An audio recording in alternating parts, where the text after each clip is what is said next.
My absolute priority will be to strengthen Europe as quickly as possible, so that step by step we can really achieve independence from the United States.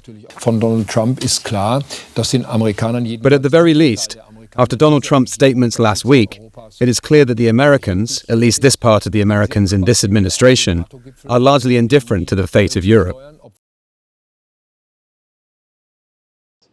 Firewalls are undemocratic. Los cortafuegos son antidemocráticos y no debería haber cortafuegos en absoluto.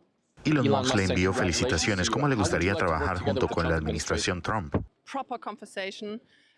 Para ser un buen socio y tener una conversación seria y adecuada con nuestro socio estadounidense, ya sabe, para nosotros, unas muy buenas relaciones internacionales son una condición previa para un buen diálogo internacional.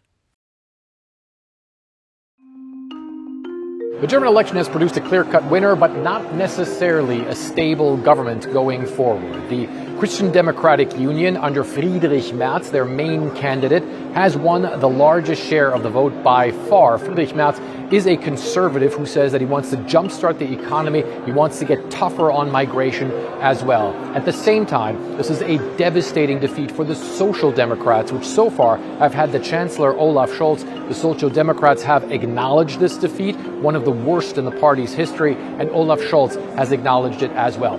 But that's where the difficulties begin. Now what has to happen is that a coalition to govern the country needs to be formed. The Christian Democrats can't do that on their own. They need coalition partners. And as things stand right now, Friedrich Merz has said he's not going to do that with the far-right AfD. He says that he's putting a firewall around them and will not cooperate with them or form a government with them either.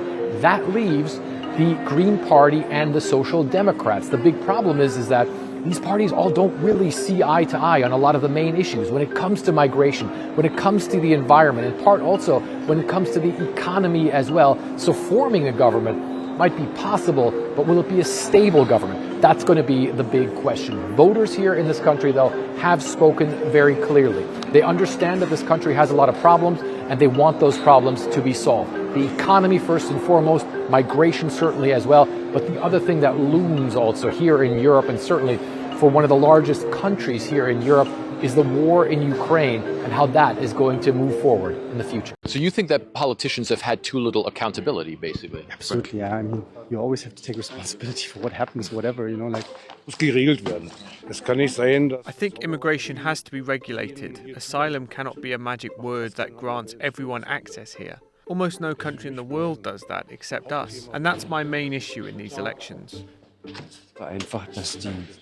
I just hope that contacts between the US and Europe will strengthen again, and that this unstable situation we have now, which was certainly provoked by Trump, will not stay. I'm also concerned about the war in Ukraine, and I don't think we should necessarily take sides. I hope really that an election now, with the overall situation, would just people realize, there is quite some problems we have to tackle, then let's take accountability and let's just do it.